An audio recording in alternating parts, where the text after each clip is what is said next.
I've tried to make this video 3 times within the past year, so now I'm just gonna sit down and just talk. Because I tried doing the whole like, hey guys, it's Skides here, and welcome back, but I haven't uploaded a video in like, what, 9 months? And I tried editing these videos and making them super cool, but then I realized, like, I'm trying to be someone else. So let me just talk. I like videos now, as I get older, with certain YouTubers where they just show themselves in front of the camera and they just talk about a certain topic and have like a little bit of editing here and there. But I can't do the whole like game dev update where you see like a bunch of like stock footage and you see like a whole bunch of like just really well edited scenes and all that. I'll still have footage of my stuff in these videos, but I can't do that anymore, guys. Like I'm old. I work full time. I got scoliosis, so sitting down for long periods of time just really ain't it anymore. I'm not old. I'm only 22, but like I got these like band-aids over my face because I have bad acne. Like I'm going through it right now. This hoodie isn't even like, this is purple in real life, but it looks blue for some reason. Like I don't know what's going on anymore, guys. But today I'm gonna be talking about 7 tips. That's 7, right? 7 tips that I used when I entered my first game jam, and I won the game jam, and it's the only game jam I've ever entered in. So right now I have a 100% win rate on game jams, guys. You probably want to listen to the advice I have to say. And this is how I won my first and only game jam so far. So, where are my tips? Hold on. Yeah, so I literally have a whole script that I made, that this was made on June 5th, where I wrote out everything I wanted to say, but I'm not going to do that anymore, because like I said, I think the first thing to keep in mind is tip number 1, to focus on the theme, which sounds like a no-brainer, where it's like, well, no duh, of course I'm going to focus on the theme. A lot of game jam competitions, there's a theme every time you enter. There's a difference between just kind of like sort of like lazily incorporating the theme into your game, or making the theme like the centerpiece of your game. With the Great Spring Game Jam that I entered in, that was hosted by my friend Good Gifts and the Fearth team. The theme for that game jam was spring, and I was like, okay, well, spring, you can do a lot with that. Like, I'm guessing they're talking about not even I'm guessing, they're obviously talking about the season spring, but you could probably interpret that in many different ways. But the first thing I thought of when I thought of spring was flowers. I don't know why, but that's just the first thing that came to mind. Like when I think of spring, I think of like the flowers that are coming back out, they're starting to grow again, and that's like one of the only things I like about spring. I really hate the springtime. My allergies start acting up, and I just am coughing and sneezing all the time. I don't like spring. It's honestly probably like my least favorite season. Actually, no, summer is my least favorite season. But anyway. And then I noticed that there was an optional mechanic for the game jam, and that mechanic was called gathering. And this leads into my second tip, which is optional mechanics are not optional. Make them mandatory.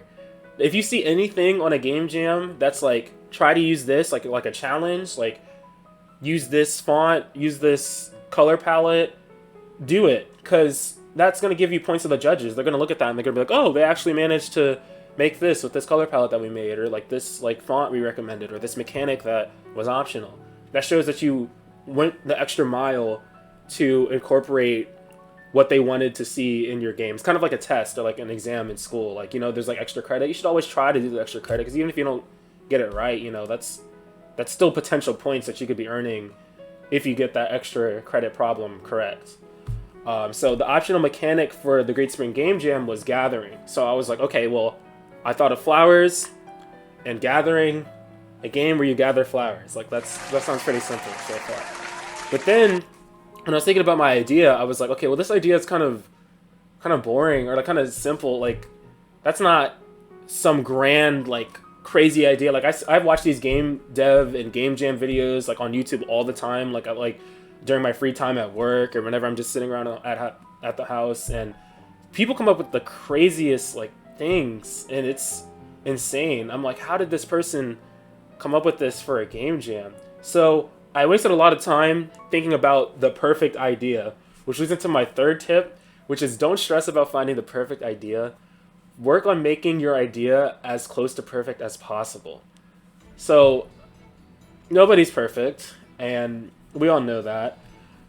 And your idea for your game jam is probably not going to be perfect in your mind. Like, going back to what I had a game where you gather flowers. I'm like, okay, that's not the most exciting premise for a game. Like, how do I amp this up? How do I make it more fun?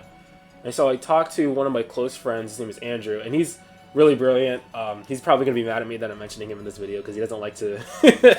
He doesn't like to. I don't know. He'll be mad at me if I mention him, but I don't care. I'm gonna talk about him anyway. And I was bouncing some ideas off with him. That's another like micro tip. Like, try to find someone that you can bounce ideas off with. And he was the one who actually told me that I don't need to focus on making the perfect idea. I just need to work on perfecting my idea. Again, like quotation marks, because there's no such thing as being perfect. And that really resonated with me and helped me make the rest of the game. So just a big shout out to my friend Andrew. Like, you're the GOAT for this. The game probably wouldn't exist if you didn't tell me that. So then when I was thinking less of, oh, how do I make a game-winning idea, and more of how do I make my idea game-winning, I was like, okay, like what if you gather flowers and there's different types of flowers, and what if there's like a combo meter that sort of like hypes you up? That's one thing I really like in games, is when music hypes you up. Like in Fortnite, when you are hitting like a wall, I don't play Fortnite that much, but when you're hitting the wall and it has like that little orange thing, I hope you guys know what I'm talking about. I'm about to record footage of this so I don't sound crazy. There's like a little sound that you may not have noticed that goes up in scale. It goes like dun dun dun dun when you're hitting the perfect spot. And that's so small, but like when you hear it, it like motivates you to like, yeah, like I'm gonna hit the perfect spot on this wall to mine through it and break it. So I thought of that idea, and I also really like when games have music that change over time. This is something that I wasn't able to incorporate in my game. But the scaling of Maze Flowers, the musical scaling, is when you grab a flower, it plays a note, and then that note goes all the way up into the scale. And I thought, okay, well, what if you gather 8 flowers of the same type, it fills up the meter, and then a burst happens, and all the flowers turn into that color. So then, if you're really searching for a certain type of color, and if you get lucky enough to find 8, then you'll be rewarded by having a bunch more of those flowers in that color. And it's kind of like a little bit of a risk-reward mechanic where some of the flowers spawn a little bit less than others, so you can kind of decide, do I want to try to make a streak of the same color flower and get a big bonus, or do I just want to grab everything that's around me and try to get as much resources as possible? Oh, by the way, I haven't even explained the game. So I came up with an idea where you have a flower shop and you need to gather flowers and you need to make, let's say, $600 by the end of the day before the landlord comes and takes your money. And each of the different flowers are worth a different amount.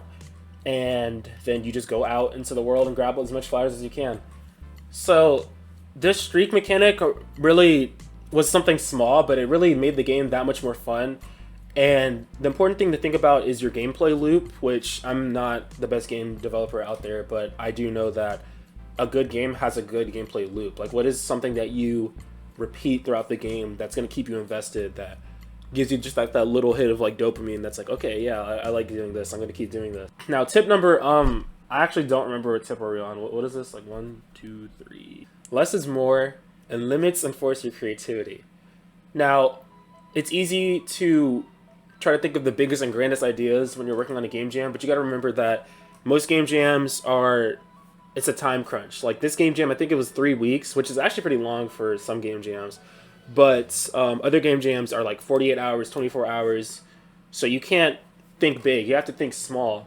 And one of the ways that helped me, or one of the things that helped me, was using the optional color palette, which only contained 36 colors, because when you have a whole rainbow of colors, sometimes you can get a little bit lost on trying to find the perfect color. But if you're limited to a small palette, and if you're looking for a color, it's like, oh well, you only have these colors. Like, you only have these crayons in your box. Like, you're just gonna have to improvise or color it something else. So keeping to an optional color palette helped me.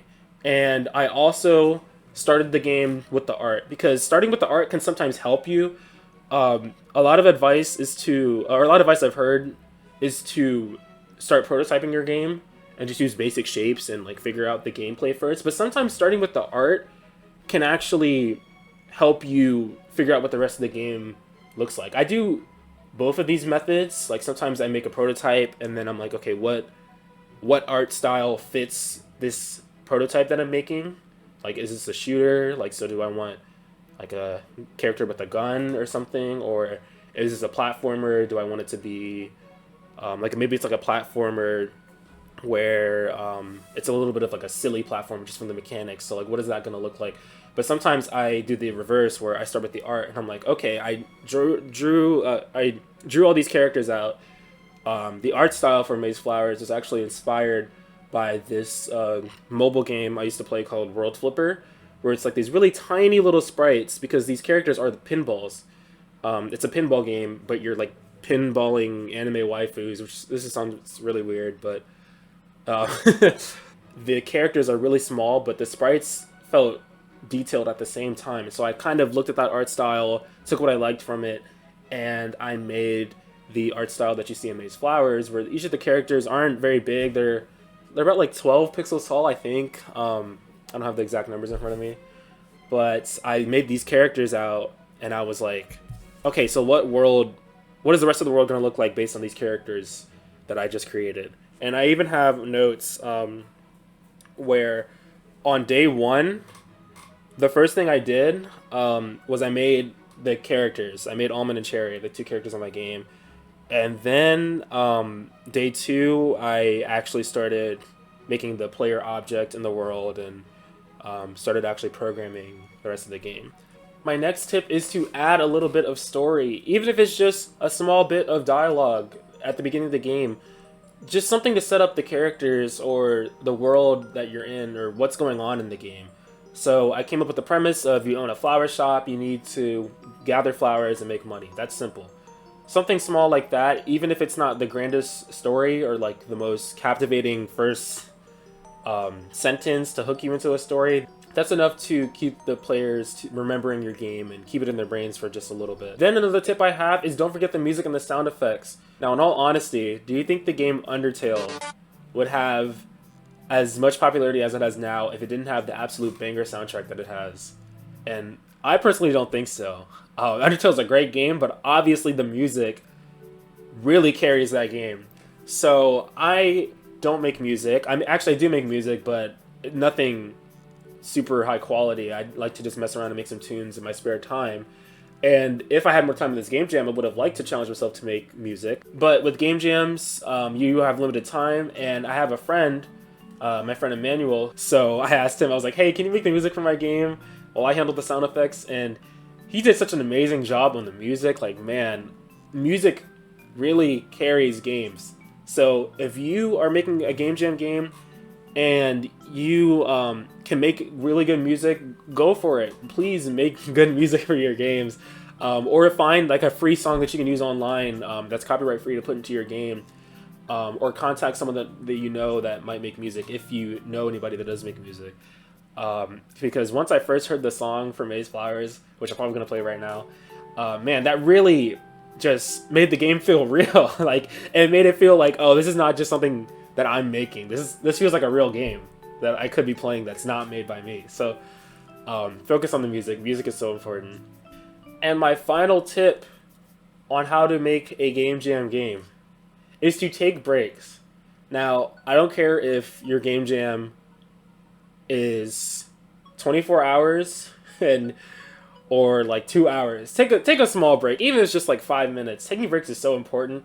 Like, you can even see in my notes, and you can see that my notes went from day 1, 2, 3, 4, and 5 to 11. Like, I literally took a 6-day break where I didn't even work on the game jam game at all, and I still ended up winning.